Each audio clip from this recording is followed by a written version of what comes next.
नमस्कार. मी भाग्येश अवधानी. मित्रांनो, या वर्षीचा म्हणजेच 2026चा जानेवारी महिना संपला आणि आता फेब्रुवारीमध्ये एक महत्त्वाची घटना घडणार आहे. त्याकडं सर्व जगाचं लक्ष लागून राहिलं. सोशल मीडियासुद्धा याची मोठ्या प्रमाणात दखल घेऊन विविध व्हिडिओ, फोटो आणि लेखांद्वारे याची माहिती लोकांपर्यंत पोचवत आहे. कारणही तसंच आहे. घडणारी घटना खगोलीय दृष्टिकोनातून खूपच महत्त्वाची. या वर्षीचं पहिलं ग्रहण हे सूर्यग्रहण असून माघ अमावस्येच्या दिवशी म्हणजे 17 फेब्रुवारी 2026 रोजी आहे. तशी या वर्षात तब्बल 4 ग्रहणे होणार आहेत. 2 सूर्यग्रहणं आणि 2 चंद्रग्रहणं. आता हे पहिलं सूर्यग्रहण आहे ते आहे कंकणाकृती सूर्यग्रहण आहे. चंद्र सूर्याला सुमारे 96% झाकून टाकणारे, म्हणजे जवळजवळ रात्रीचा अंधारच. तब्बल 2 मिनिटे आणि 20 सेकंद चंद्र हा सूर्याला झाकून टाकणारे. हा कंकणाकृती चमत्कार केवळ अंटार्क्टिकावरून दिसेल.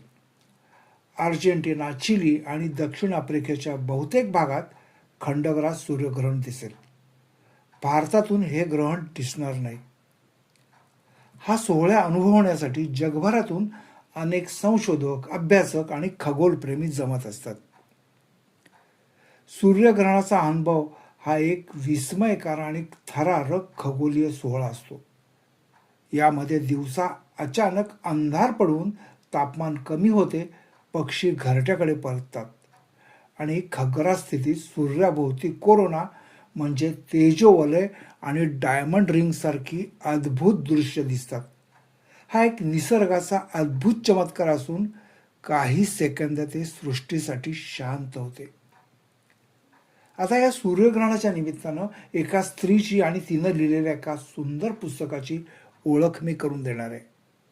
एक डॉक्टर असलेली स्त्री, व्यवसाय भूलतज्ज्ञ आणि जनरल प्रॅक्टिशनर, लंडनमध्ये स्थायिक, भटकंतीची अतिशय आवड असणारी आणि चक्क लेखिका म्हणून प्रसिद्ध असणारी मराठी स्त्री 2009 साली खग्रास सूर्यग्रहण अनुभवायचं ठरवते. या दिवशी जे खग्रास सूर्यग्रहण दिसणार होतं ते तब्बल 7 मिनिटं दिसणार होतं. दिवसा ढवळ्यात चक्क 7 मिनिटे रात्र. 21व्या शतकातील सर्वात मोठं खग्रास सूर्यग्रहण. मग या भटक्या लेखिकेला हे ग्रहण पाहावंच असं वाटलं तर नवल नाही, पण काही तांत्रिक कारणानं त्या बेटावर जायचं रद्द होतं. चीनमधील शांघाय इथून हे खग्रास सूर्यग्रहण दिसणार होतं. मग ही लेखिका चीनच्या सफारीवर जायचा बेत आखते. या सफारीत जवळील होनोलुलू हवाई बेटे, बिग आयलँड, चीनमधील शांघाय, नानचांग, बीजिंग, त्याचबरोबर तिबेटमधील स्काय ट्रेन, ल्हासा, ड्रेम्पुंग विहार, नॉर्बोलिंका पॅलेस इथंही भेट देण्याचं ठरवते. या तिबेट तिच्यासाठी खूप महत्त्वाचा असतो, कारण तिला पुस्तकातून वाचलेल्या किंवा सिनेमातून पाहिलेल्या तिबेटपेक्षा खराखुरा तिबेट अनुभवायचा असतो. हे प्रत्यक्षात घडतंही आणि आकाराला येतं. वाट तिबेटची हे सर्वांग सुंदर प्रवास वर्णनात्मक पुस्तक. या लेखिकेचं नाव आपल्याला ओळखू आलंच असेल, नसेल तर सांगतो. प्रख्यात लेखिका मीना प्रभू. त्यांचं पहिलं प्रवास वर्णन पुस्तक माझं लंडन हे होतं, जे अतिशय गाजलं. प्रवास वर्णनात्मक साहित्यात एक नवीन दालन उघडून दिलं या पुस्तकाने. मीना प्रभूंनी 12पेक्षा अधिक प्रवास वर्णनं लिहिली. त्यांनी भटकंतीच्या आवडीने अनेक देशांमध्ये प्रवास करून तिथली सामाजिक, सांस्कृतिक, राजकीय अशी अनेक वैशिष्ट्ये टिपली. अशा ठिकाणांची ज्ञान देणारी व रंजक अशी माहिती दिली. त्यांचं माझं लंडन, इजिप्तायन, तुर्कनामा, ग्रीकांजली, चीनी माती अशी अनेक पुस्तकं अतिशय लोकप्रिय झाली. वाट तिबेटची हेही असंच गाजलेलं लोकप्रिय पुस्तक. मीना प्रभू यांनी त्यांच्या सहज सुंदर आणि वैशिष्ट्यपूर्ण लेखनानं मराठी साहित्य प्रकारात नवा मानदंड निर्माण केला आणि अशा पुस्तकांना ग्लॅमर मिळवून दिलं. वाट तिबेटची या पुस्तकात त्यांनी पाहिलेल्या 3 सूर्यग्रहणांचे अनुभव अतिशय सुंदर शब्दात मांडलेत. ते तुमच्याशी शेअर करण्याचा मोह मला आवरत नाहीये.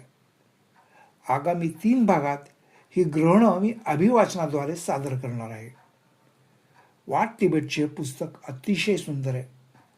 सुरुवातीलाच तिबेटचा कालपट आहे. त्यात इसवी सन पूर्व 300 पासूनचा ऐतिहासिक कालपट दिला आहे. आतल्या मुखपृष्ठांवर चीन, तिबेट यांचे सुंदर आणि सहज कळतील असे रंगीत नकाशे दिलेले आहेत. ग्लॉसी पेपरवर अप्रतिम रंगीत फोटो पुस्तकात जागोजागी आढळतात. आणि पुस्तकाच्या शेवटच्या प्रकरणात त्या एव्हरेस्ट बेस कॅम्पला पोचतात आणि त्यांना एव्हरेस्ट शिखराचं दर्शन होतं. तो स्वर्गीय अनुभव अक्षरशः अप्रतिम उतरला आहे. मलपृष्ठावरचा ब्लर्बचा मजकूर आणखी सुंदर आहे. तो सांगतोय, तिबेट जगाचं हिमाच्छादित छप्पर. शतकानुशतकं हे बुद्धाच्या राज्य हिमनगांच्या बर्फाळ तटबंदीनं जगापासून वेगळं राखलं. भटके संशोधक, लोभी सम्राट आणि धाडसी व्यापारी साऱ्यांना या गूढ भूमीविषयी अपार कुतूहल. श्रद्धाळू भाविकांचा स्वप्नभरा स्वर्ग. अखेरीस 1980 मध्ये त्याची दारं उघडली. तोवर चीनी आक्रमणानं तिबेटची वाताहत केली होती. दलाई लामा आणि लाखभर लोक देशदोडीला लागले होते. बुद्धाची जागा माओ घेत होता. आज त्या पकडीतून लोकांची किंचित सुटका झालेली आहे. प्रार्थना चक्र परत फिरत आहेत. पताका पुन्हा फडफडत आहेत. सुगंधी विहारातून मंत्रघोष झडत आहेत. तरी वसाहतवादी चीन्यांची संख्या भराभर वाढत आहे. तिच्या भाराखाली इथली तरल संस्कृती फार काळ तग धरेल का? दलाई लामा म्हणतात तसं, तिबेटला जा आणि डोळ्यांनी पहा आणि जगालाही सांगा. इतका सुंदर ब्लर्ब वाचून आपल्याला हे पुस्तक वाचायची इच्छा झाली नाही तरच नवल. तर मित्रांनो, वाट तिबेटची हे वाचायलाच पाहिजे असं पुस्तक आहे. आवर्जून वाचा. आधी सांगितल्यानुसार आता पुढच्या भागात सादर करतोय वाट तिबेटची मधला सूर्यग्रहणाचा पहिला बहारदार अनुभव, सूर्यग्रहणातील गोपद्म. मित्रांनो, हा भाग कसा वाटला ते कमेंटमध्ये लिहून नक्की सांगा. या व्हिडिओला लाईक आणि शेअर करा. आपल्या यूट्यूब चॅनलला सबस्क्राईब केलं नसेल तर आवर्जून सबस्क्राईब करा. धन्यवाद.